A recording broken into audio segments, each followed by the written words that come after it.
what's new from the Barbados Light and Power Company with your host, Nicole Canterbury. Hello, thanks for joining me for the May edition of What's New Radio. With less than a month to go before the official start of hurricane season, I know that some of our customers have begun to think about how they can prepare for the upcoming season, especially given that it's predicted to be a busier than usual one. Many of you are still cleaning up the volcanic ash in your house and around your properties. So it's a good time to think about how you can best prepare for a storm or hurricane this season. Before we dive into our hurricane preparedness discussion, our technical team has asked that we remind our listeners who are still in the midst of cleaning volcanic ashfall to avoid hosing down their meter or service wire. This could result in wires sparking. While the service entrance is water resistant, spraying it with pressurized water is not recommended. Instead, the meter and the meter base can be wiped off with a soft cloth or the dust brushed off. The customers can then clean up the ground. Now it's time to introduce our first guest. COVID safety protocols are still in place, so joining me online to talk about hurricane preparedness are my two guests, Majella Eno, our facilities supervisor, and Corey Worrell, a simple Bajan with an opinion who exists to make lives better, and a customer from St. James.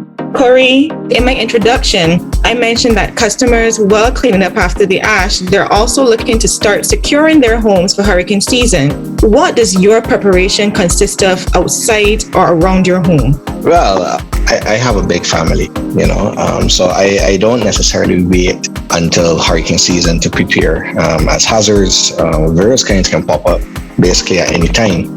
If you're speaking about outside preparations, I am focusing now really on just making sure that rainwater has a clear path to run off. And I've also been in communications with my neighbor who has a massive mango tree of which some of those branches and they're full of green mangoes and stuff. Asking them to do some trimming, and I've been speaking to some, well, not yet, but I'll be planning to speak to some of my other neighbors regarding some items they have around their homes that could become missiles, because oftentimes we only focus on our home, but the reality is, just like the situation in St. Vincent where it shows that we could be affected based on another country, the reality is that principle also applies during hurricane season. We could be impacted based on what happens at our neighbors' homes. And one other thing that I'm considering though is getting quotations too for some plywood in the event that I need to board up. I am actually thinking about it. Sounds like you're on the right track, Corey. This year, for the first time, we have also decided to secure basic hardware items which would assist us in effecting minor repairs immediately post-event. Based on our experience with COVID-19 and the ashfall, the likelihood of closures or shortages was really considered. In addition to that, our main focus on hurricane preparedness for our sites is to promote an environment of employee comfort, safety, and readiness to respond to national issues post-event. In essence, we secure our site and provide for our teams so that they can in turn provide service to you, the people of Barbados. Annually, we procure an adequate supply of non-perishable items and drinking water for all staff who may be called upon to work post-event. In order to mitigate against flooding, we ensure that all guttering overhead and drains at ground level are cleared, especially in light of the recent ashfall. We also have an adequate supply of sandbags for placement near access and egress points to prevent the inflow of floodwater. We ensure that water tanks are serviced and our standby generator is serviced, fueled, and load tested. Arrangements are also made for tree trimming as may be necessary. In the interest of safety though, I take this opportunity to urge you to contact us at the Barbados Light and Power to assist with trimming of trees which may have grown into our power lines. Additionally, we arrange for servicing and testing of hurricane shutters. We carry out site inspections to ensure that our site is clean and free of debris, which can become missiles should there be storm or hurricane force winds. That's really great, Majella. Corey, what about inside your home? How do you prepare for hurricane season? Inside the house is a different animal altogether because, during any system, that's where we spend most of our time. One of the things that we have already started is to do some decluttering and get rid of some things that we don't use or things that we can give away. And we do that because during the system, one of the things you want to make sure is that your floor is clean, most things are put away, so that if you do have to leave or you have to move around, especially in the dark, that is easy to do. We've also been checking, but not being me, I've been checking and updating our surge protectors. I had to throw away 2 recently, and we're about to buy a new battery backup system, hopefully one that can give us at least 46 hours, or other one that battery died. We have had additions to the family, so we are now augmenting our flashlights and lamps. So we have new flashlights and lamps to purchase. I've already identified those. Our battery storage, battery meaning like size B, AAA, AA, we pulling up another set of those. And buying also a new power bank for our cell phones, because electricity could go off, and we have one each for our wife, one for my wife, one for myself, but there's going to be a backup one in case one of those go dead. One thing I would also say is that the preparations that we take at home, I also include my mother, who doesn't live with us, and my in-laws. To be honest, Corey, your preparation is impressive, and we would really like to hear that more Barbadians are moving along those lines. Additionally, I would encourage people not to overstock their refrigerators and to set them on the coolest settings to preserve food for a longer period should there be an outage. You did mention battery-powered emergency lighting, and we would really admonish people not to use candles or kerosene lamps, as safety is of great importance. Corey, that sounds like a really impressive, like Majella said, and comprehensive approach to being prepared this season. Majella, was there anything you wanted to add before we wrap up? The only other thing I would add, Nicole, is that this time around, we need to consider that if weather conditions necessitate us going to a shelter, that we have to be equipped with enough hand sanitizer and masks and all of that in light of the COVID-19 pandemic. Yes. So that's it from me. Thank you, Majella. That was a really good and relevant point for us to end this discussion on. Thank you once again so much for joining us. Stay well and please be safe. Thanks a lot. Thank you. More information about hurricane preparedness is on our website, blpc.com.bb.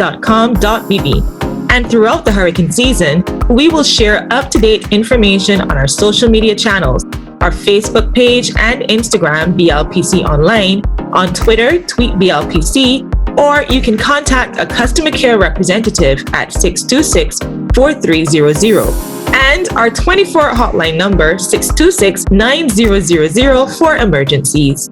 What's news? Working from home, I'm sure many of you have noticed an increase in electricity usage, not only through the various devices we use for streaming seminars and meetings, but also in the way your family uses household appliances. For example, the fridge. Speaking of, I actually have an interesting little story to share with you. Now, some time ago, I'm sure I mentioned that I have 3 kids. My oldest, Ayomide, who we call Ayo for short, is 4, and at a stage where if he wants something from the fridge, like his bottle of water or juice, he gets it himself. A few weeks ago, I taught him not to leave the fridge door open for long periods because when he does this, he's actually wasting electricity, which is not a good thing. And I may or may not have told him that I won't be able to buy him much toys if he does that. So a few days ago, my husband went to the fridge, clearly unsure of what he wanted, opened the door, and was just standing there staring at the contents in the fridge, trying to decide what to get. Now, I don't know how Ayomide spotted him from where he was, but in came little Ayo in his sternest 4-year-old voice. Daddy, you can't keep the fridge door open like that because you are wasting electricity. Of course, after that, his dad promptly grabbed what he wanted and closed the door. And of course, I was so proud.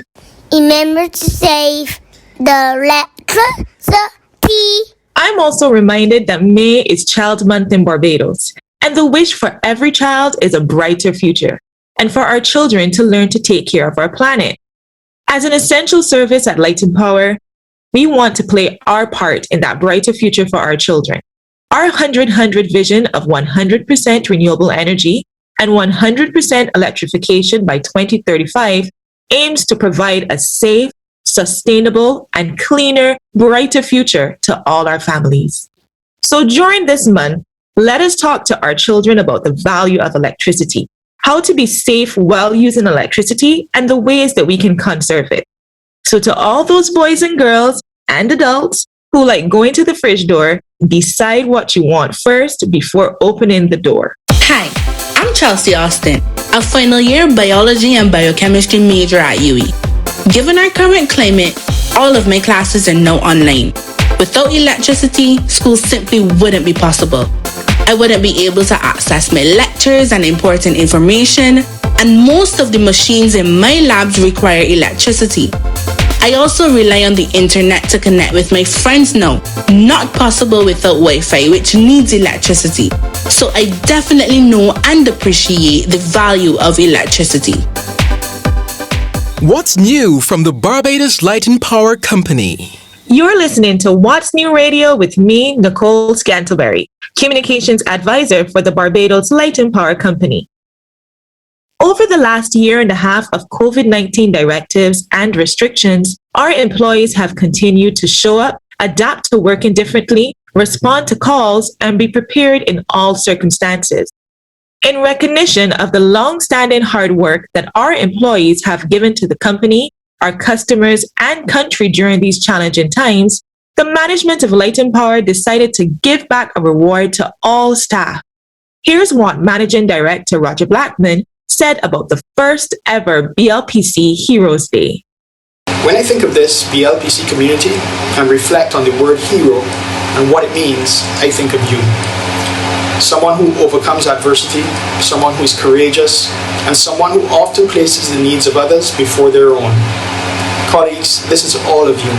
Even in the midst of one of the darkest weeks ever experienced as ash continued to rain down on our island, you remain steadfast, ready to deliver the high standard of service excellence that our company is known for, and deliver you did. Daily, I'm in awe of your resilience and your dedication to safely getting the job done in these trying times. You continue to inspire me. Thank you. To my leadership team, I cannot thank you enough for the support you have given over the months to keep Light and Power in shipshape. I'm indeed indebted to you. So today, here's the give back. I'm happy to announce on this, our BLPC Heroes Day, that every BLPC employee will have their own personal Heroes Day holiday. A day off for you to enjoy in whatever way you wish.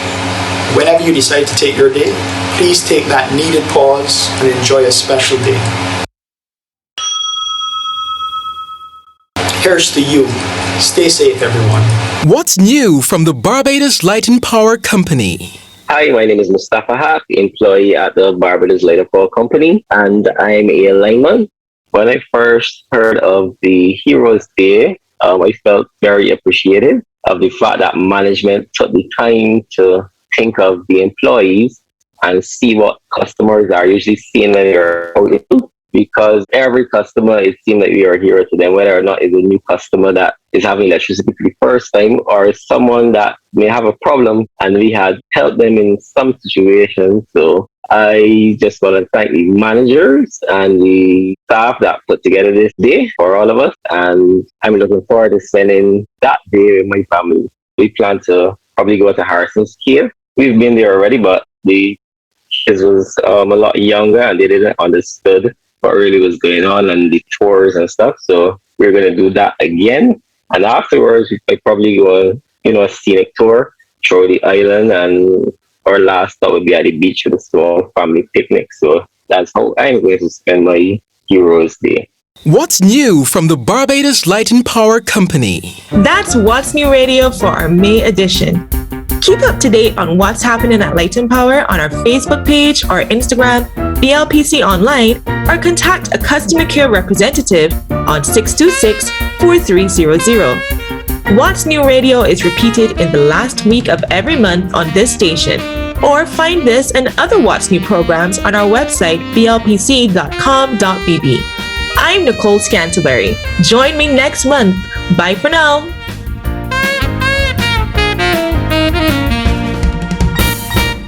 This program was produced for the Barbados Light and Power Company by SFA Communications.